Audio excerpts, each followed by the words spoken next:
Weaponry. Weaponry is key to warfare. In fact, weaponry, along with tactics, is key to deciding the winning or losing of any battle. Fortunately, unfortunately, for whatever reasons, weaponry has evolved. We have developed more and more efficient weapons. But the one thing they do teach you in the army as well is, besides using a weapon, learning how to use it safely. Safety is key because there's a lot of responsibility which comes with the use of any weapon. This is an MP5, 9mm, 30 bullets in its magazine. At this point, this weapon is ready to fire. But in the army, they teach you how to respect this weapon. Firstly, how you hold it. When you're using this weapon and you're not firing it, this is how you're supposed to keep your trigger finger. This, not this, this. Secondly, the safety settings. Every soldier is always, short of his superior officer telling him to pull the safety off, every soldier is supposed to keep the safety setting on safety. So even if he by mistake fires the weapon will not fire. Furthermore, how you hold this weapon in combat. For example, in this case, this is a close quarter combat weapon where you use it for short range. So you're supposed to keep it close to your body, so your vector of fire is smooth, so there's no collateral damage, because you might be working, you use this weapon in a built-up area, in a compound, in an urban area. There might be civilians around, there might be friendly forces around, because instead of like this, if you are in a built-up area, you probably want this weapon as close and as controllable as possible. Why? Because the vector has to be short. Furthermore, how you hold this weapon when you're down. When you're standing on duty, you're supposed to hold a weapon down. Why? So in case a weapon misfires, it's going into the ground. It's quite all right. Safety.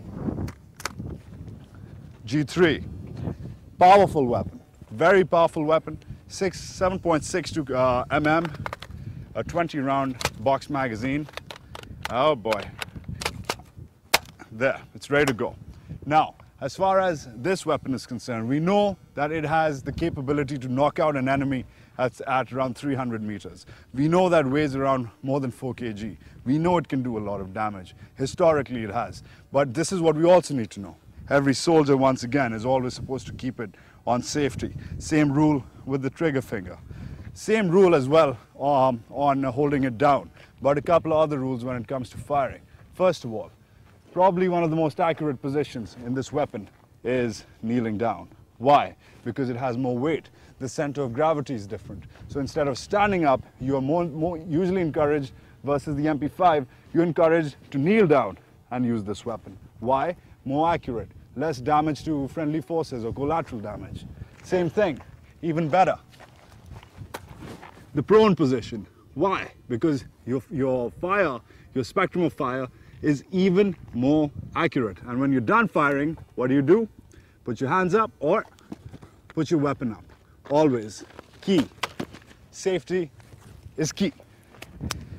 Then there's this guy, the MG3 light machine gun. Very difficult to control because this thing can fire over 1,000 rounds a minute. A fully automatic weapon, it's destruction made of metal. So you learn how to respect it. Firstly, look at the way the army teaches you how to ergonomically use the way it's designed. You never, because this is, if your hand gets stuck here in the ammo belt, it's bad news. So how are you supposed to use this weapon? Like this. Your left hand, because most firers are right-handed, your left hand always goes on this side. The bolt mechanism is on the right side, ergonomically designed, because most firers are right-handed. And then recoil-wise, you're supposed to take your body's supposed to take most of the recoil instead of you. Why? Because you probably want the weapon to be more accurate. So when you're firing, you're laying down your arms, you're laying down positions on the enemy, you're laying down your sight. You want to be safe. You don't want to do damage to friendly forces. Once again, you have to use it safely. And when you're carrying this rather heavy weapon, it's almost 30 kilos. When you're carrying this weapon, you want to be safe as well. So this is how you carry it. Into battle, you could walk for a day, 2 days, 10 days. But if you're walking, this is how you would do it. Why? Because your shoulder is taking the weight, not you. That's another safety feature. And the machine gun. This one's with the tripod. Can do a lot of damage. An all-out machine gun. Similar features to the MG3, but a couple of important elements added to it. Firstly, the target sight. This target sight gives you more accuracy. Why? Because this is for in case of an aerial assault. You don't want to spray bullets here and there.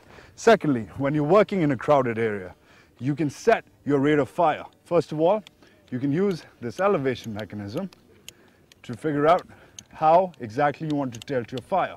Secondly, you can use the traversing mechanism to figure out your spectrum of fire. You can actually set your machine gun so that it'll, in case it's firing, it'll only move within these settings. So that's the bottom line. Safety and not just security as far as weaponry is concerned, because they have a dual purpose. That's key. That's safety.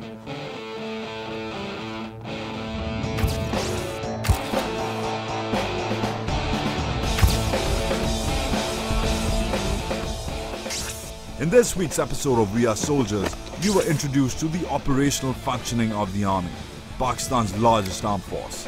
You were shown the basics about the arms that make up this force and saw how the largest arm, the infantry, physically prepares for the rigors of battle and conducts weapons training. Next week, you will see more of the infantry. Soldiers from across the country will engage in simulated major and minor operations of war. You will also get an insight into how new weapons are evolving the infantry's structure and how new threats are reshaping the infantry's tactics and techniques. All of that is next week as the Queen of Battle continues. Thanks for watching We Are Soldiers.